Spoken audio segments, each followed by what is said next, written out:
Hello, this is Olga Jevtich. I'm Miss Virginia Senior America 2003, and this is Fashion Notes.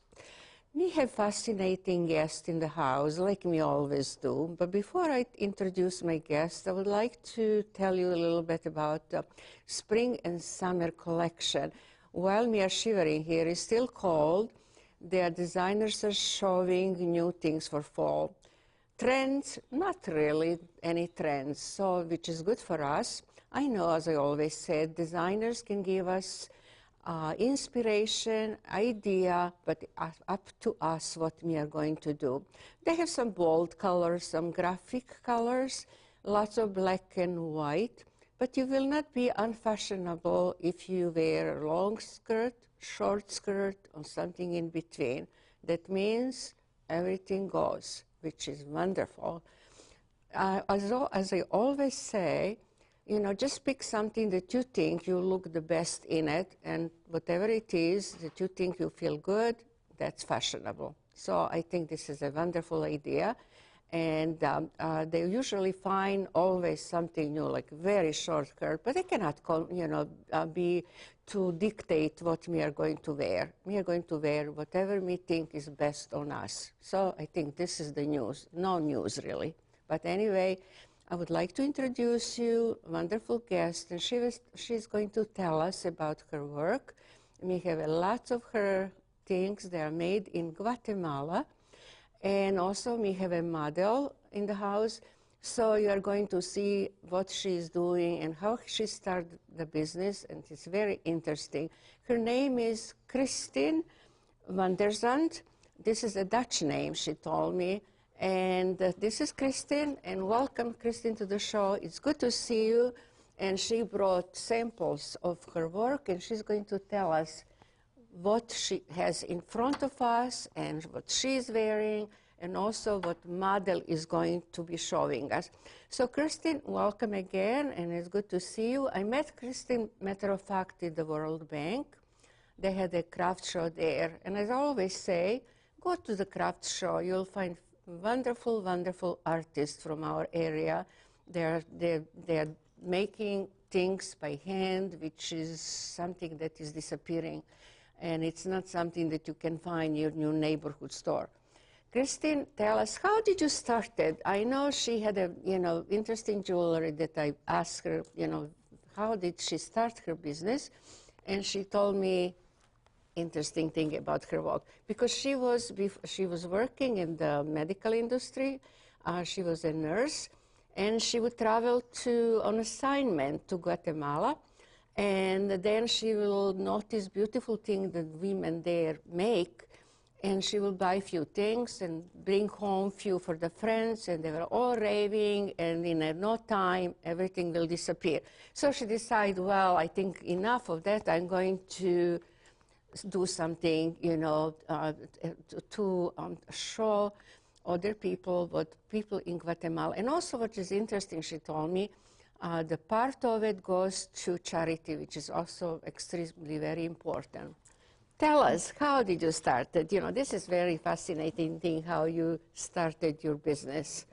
Well, I was working as an ER nurse down in the Florida Keys, living with my grandparents, kind of getting to know my grandmother a little bit before she passed. And I was working in the ICU that day, and I had said that I would like to start traveling again, but I'd like to put my nursing background to good use. And one of the physicians overheard me, and he said, go to Guatemala. And I looked at him, and I said, where is Guatemala? Exactly. Where's Guatemala, and why Guatemala?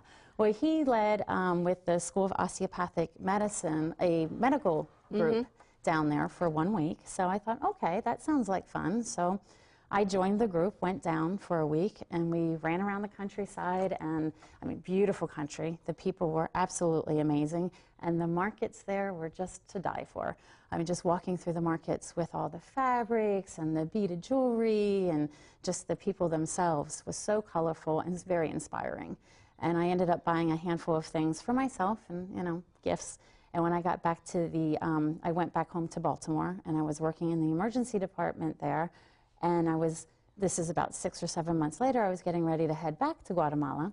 And I thought, I showed the girls a couple pieces to the girls that I had left, and I said, "Would you guys buy something like this?" And they started fighting over it right then and there. They're throwing me money. So this is how your business was born. Yep. I blame the girls at Franklin Square ER, you know, in Baltimore, so because they were very much the shoppers. And they started giving me money, and I said, "Oh, keep your money, because I'm never going to be able to keep track of that. I'll just, on my first shift back, I'll bring it back, throw it on the table, and whoever gets here first gets first dibs."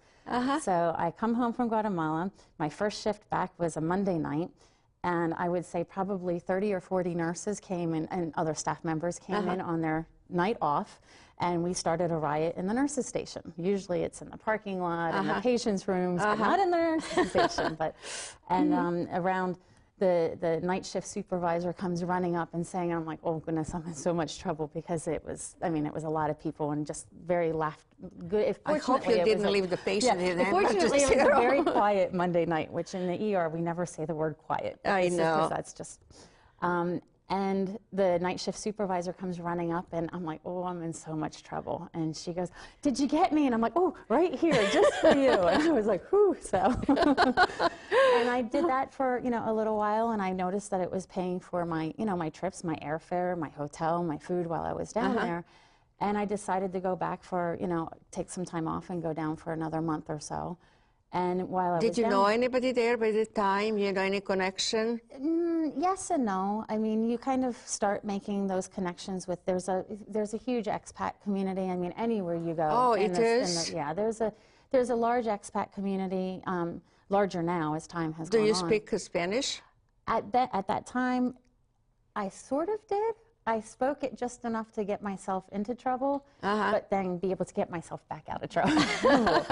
And I took a couple, you know, language classes when I was there, and traveled around and, you know, practiced and whatnot. But you find you kind of start using the same, it's like in medical Spanish, you use the same words over and over again. Same with designing and buying.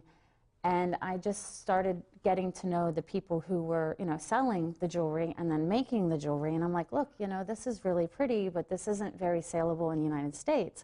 Can we change some of these colors and maybe a little bit of the pattern, or, you know, kind of set the design, like back it off, or kind of make it more so? And that's how I started getting into the design process of things. I don't know if the camera can, you know, see all these little pieces that we have on the table. They're all beaded beautifully with those very small beads, and I think they must be very time-consuming to put together all these small beads. But if you just look, you know, from the very close, you can see the beautiful workmanship, you know, how it's done. And these pieces, she told me, they were actually leftovers, and she didn't want to let it go. So she decided, said, well, wait a minute, I think I would like, you know, to do something with it. You should, you know, and she suggested that this made necklaces from these little pieces, you know, that they were left over from the bigger thing that they were making. So she's here to show us jewelry, which a lot of them in different colors. They're all beaded. And also there are beads also everywhere, and sometimes they use ribbons, and also earrings, and also she has the bags. The bags are really fascinating, and not just bags, but I'll show you in a minute something else. The bags are, I don't know if you can notice, this is old crochet. No, what else? This is actually machine embroidered, but it's done by hand on the machine. Some of my other bags. But this is applique, actually, embroidered. It's not just embroidered. This is applique that comes on the fabric, and then they do it by machine, and also, you know, with a special pattern. Is it the same pattern on both sides? And it's on both sides, because this was a blouse that was worn by a Mayan woman for anywhere from 2 to 10 years. So on one side, this side. So this is like what they call recycling, you know, there. So this right here is the neckline of the blouse.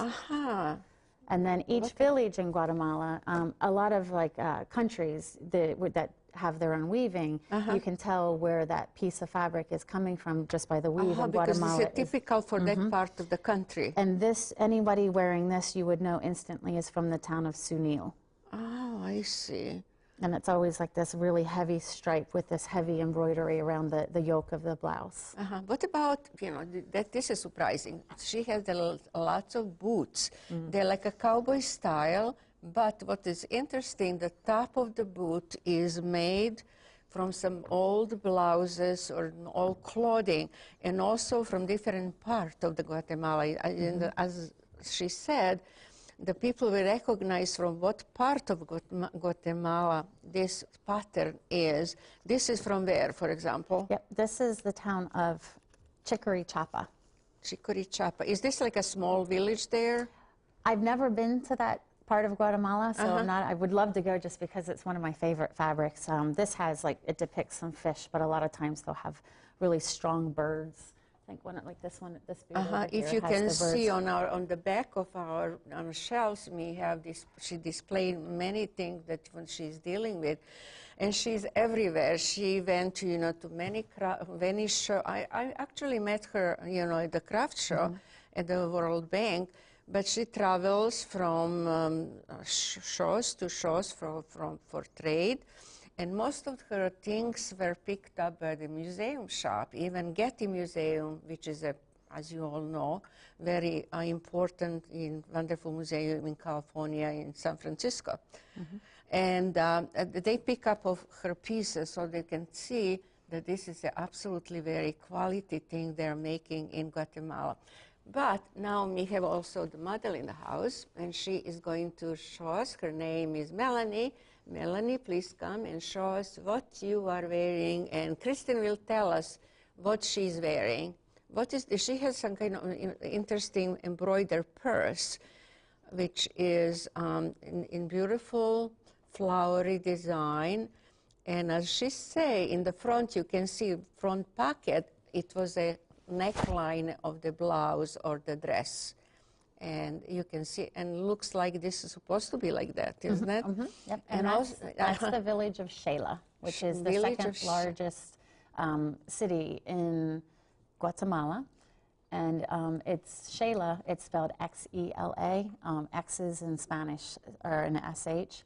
And that's the Indian name of that town. I see. And the name that you would find on the map is Quetzaltenango. And what about her necklaces? The necklaces, we call that the Fantasy Fino line. It's a really fine thread, and it's kind of like a fantasy, that's kind of where the name came from. Do they come in different colors? Right now I'm running with around 20 different color palettes that I run with year-round.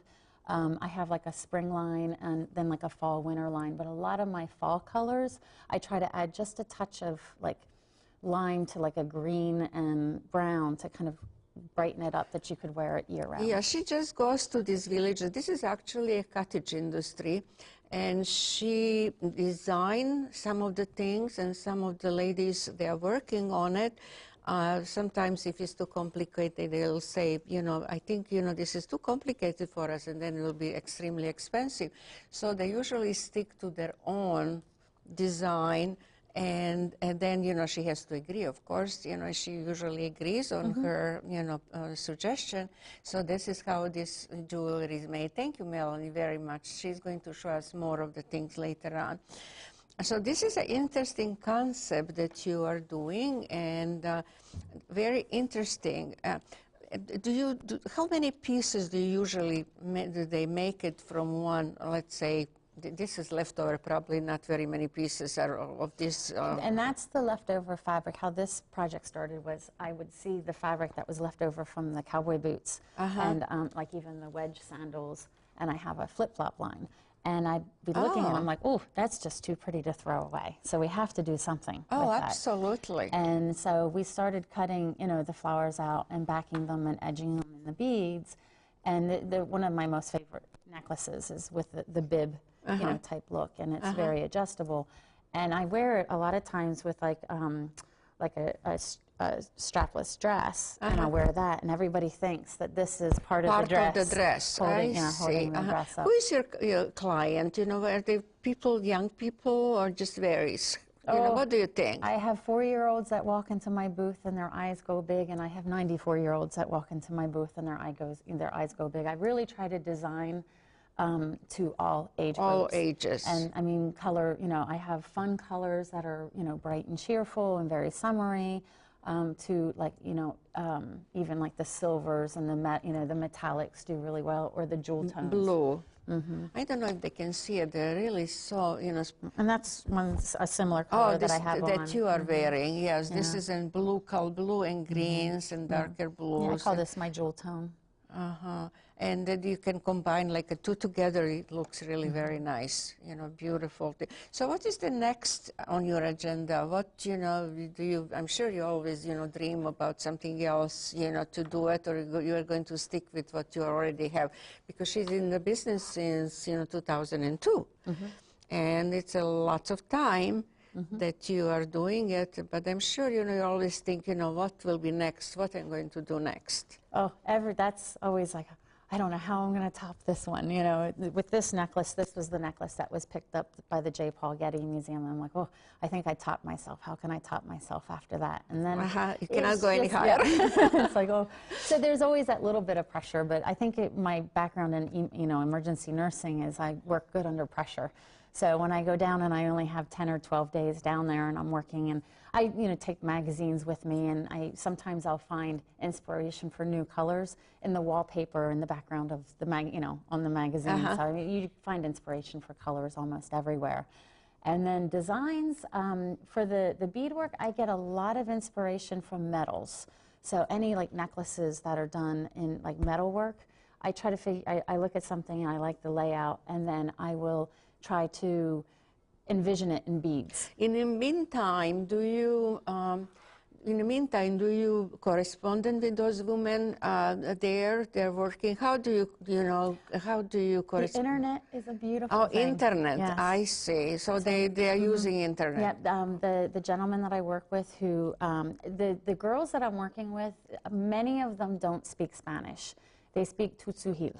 And my Tutsuhil is about 3 words. Is it very different? It's very different language. It's one of the Mayan languages. Oh, really? And the gentleman and his wife both speak both languages. Both languages. Oh. So, and the girls, when I go down, there's about 40 girls that are working for us, and it's all based at basically cottage industry, where they're working in their homes. So he travels around, takes the supplies to them, and they work in the So do they have all the supplies there? Yeah. Yes, I ship down a lot of, like the beads. A lot of locals will ask, you know, where are you getting those bead colors? Well, I'm getting them here. Is Melanie ready for more? Let's see what she's having right now. So she has on a necklace that I call it the pear necklace. It's the cream-colored one, and that was a relatively new design that was once again. Is this the only color they make, or they make in different? There's 20 different colors. There's 2 more. Yeah, there's 2 more colors over on the one mannequin, and it's just fun. I think it's done really well. I think it's just because it's so and this unexpected. is suitable for just any age, huh? Yep. I mean, the teenagers love them. I have a lot of. I would say anywhere from 30 to 50-year-olds that, you know, depending upon the color. I mean, if you buy the pair in like a bright color, then it kind of makes it a little bit younger. If you buy it in the metallics, then it kind of. So what did they, thank you, Melanie, very much. What do they use, like, for example, here they're using for weddings, like pearls and just a light, you know, something in light colors. What do they use there? You know, is there any particular thing they're using for weddings and in any jewelry? For red? For red is the wedding color? I'm sorry, I didn't quite understand. I said, you know, what did they use for weddings? What kind of jewelry, you know, are they wearing for weddings? You know, for weddings.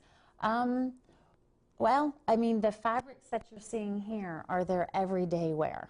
Okay, so a lot of the weddings, depending upon what village they're in, are going to be colorful, very colorful, very bright. I haven't, and sometimes they'll have 2 weddings where one will be like a very traditional, you know, Mayan wedding, and then they'll have another ceremony with the traditional white dress. So do they use it, you know, jewelry as just a gold or just a beaded, you know, colors?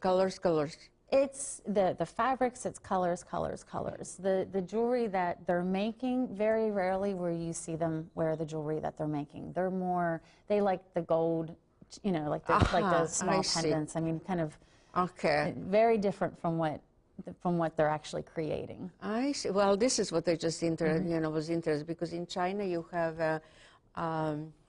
red is for the weddings, and with some other country, I think in India also, with the lots of embroidery you have, and so I'm sure every country has their own thing. I don't know if Melanie has anything else, or she looks like she does not, but you can see how interesting people we have in our area, and you have to go to craft shows to see them. And also I have to tell you also that our program could be seen on YouTube if you just type Olga Jevtich Fashion Notes, and then you can see any of our programs there, which is now very easy. Anybody can watch it. And also you can email me, Olga, SJ, Verizon.net, if you would like to suggest anything else. But I try to have to find interesting people with interesting idea.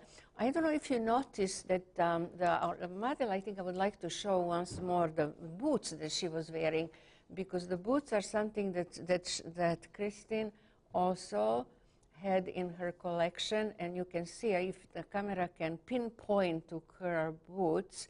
So you'll see, the top has been made from the old garment, which is not, probably wasn't in good condition. They just used the good parts of the garment and make the top of the boots, which is absolutely interesting and different. So all the boots that she has in her collections are different, one of a kind. So this is the beauty of it. And of course, it's a leather, in combination with the leather, which sometimes you see boots, they're not made of leather. Thank you very much. That was a very good part of it. But anyway, I think you should be enjoying her work, and also if you would like to contact her for anything, her website is under her picture, and you can email her, for any question that you might have, and same thing, you can email to me. And some of the product is also for sale online. It's under the heading Shop Pueblo o Pueblo. And why I put it under Shop Pueblo o Pueblo is 50% of all proceeds will go to the nonprofit. To charity. This is the beauty of it, that, 50% goes to charity. This is unbelievable, wonderful work that you're doing, being a nurse and leaving profession for something really different. We had some guests, they had a like a 9-to-5 jobs, and they got tired and they changed crafts, and they're very happy.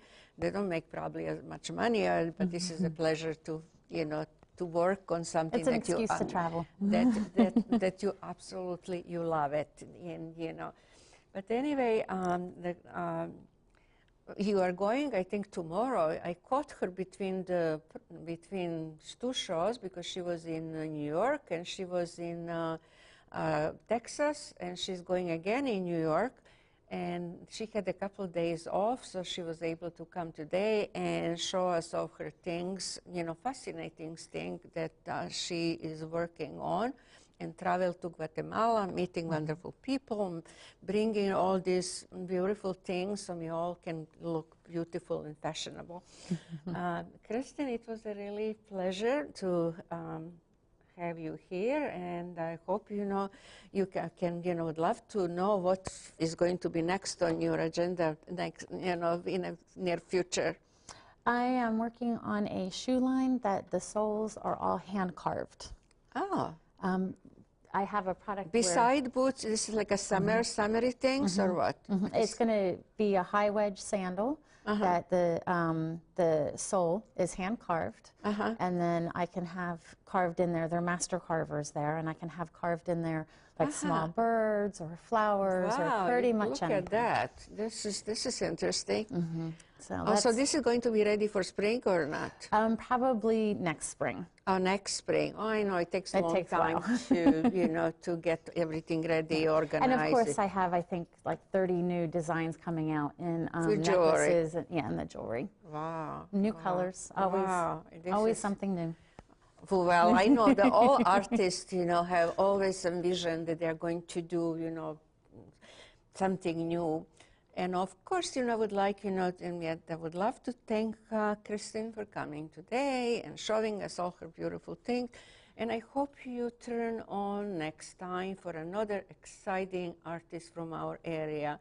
And remember, go to the craft shows, and this is where you're going to meet wonderful people. They do different things. You don't have to go anywhere. They're all in our area, and usually we neglect people from our area, which, I'm stressing all the time that we have to patronize, our own artists from our area. Thank you so much. I really enjoyed it. I'm sure our viewers will enjoy your work and your guts to just leave your profession and to go to something totally different, and I'm admiring your, they just go to strange country and said, well, I'm going to do something totally different. Thank you very much. Thank you so much for having me. It was fun to, have you, and also to thank our model, and hopefully to tune on next time, as I said, to another wonderful designer, craftsman from our area. Bye-bye.